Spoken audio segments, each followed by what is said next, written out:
us see, O Lord, your mercy and grant us your salvation. Let us see, O Lord, your mercy and grant us your salvation. Let us see, O Lord, your mercy and grant us your salvation.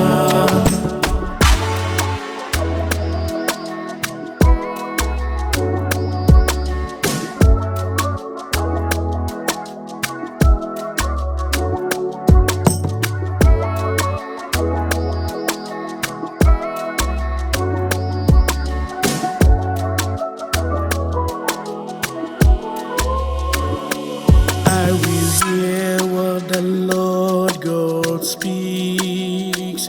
He speaks of peace for his people and his faithful. His salvation is near for those who fear him, and his glory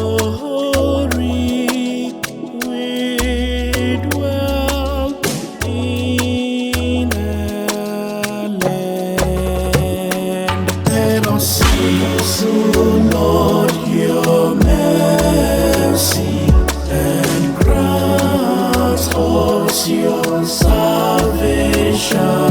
Let us see, O Lord, your mercy and grant us your salvation.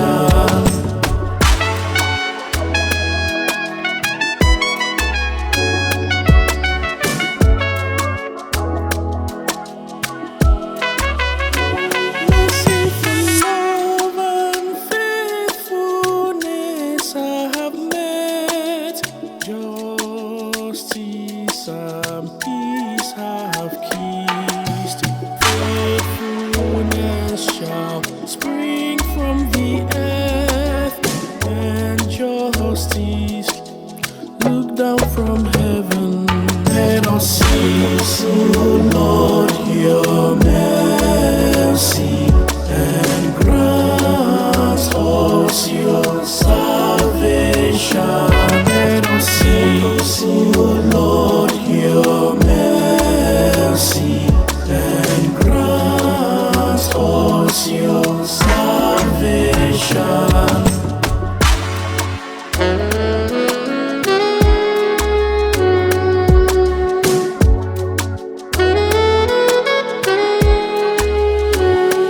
Also the Lord will bestow his bounty, and our earth shall yield its increase. Justice will march before him and guide his steps on the way. Let us see, O Lord, your mercy and grant us your salvation. Let us see, O Lord, your mercy and grant us your salvation.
nzọpụta gị.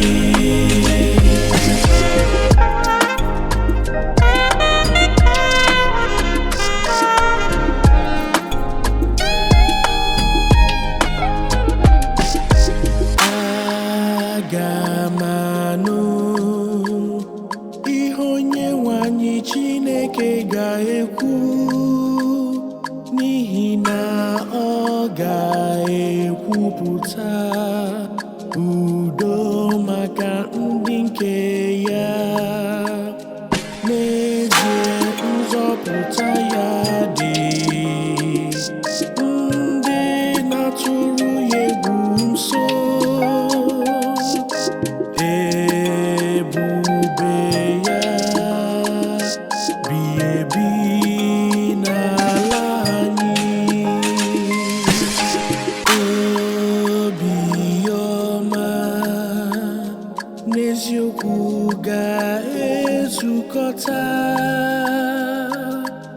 ikpe nkwụmọtọ n'udo esutula ọnụ. Eziokwu ga-esi n'ala ebulite, ikpe nkwụmọtọ wee si n'eluigwe na-eledata anya. Onyenwe anyị, kwe ka anyị hụ obiọma gị, nyekwa anyị nzọpụta gị.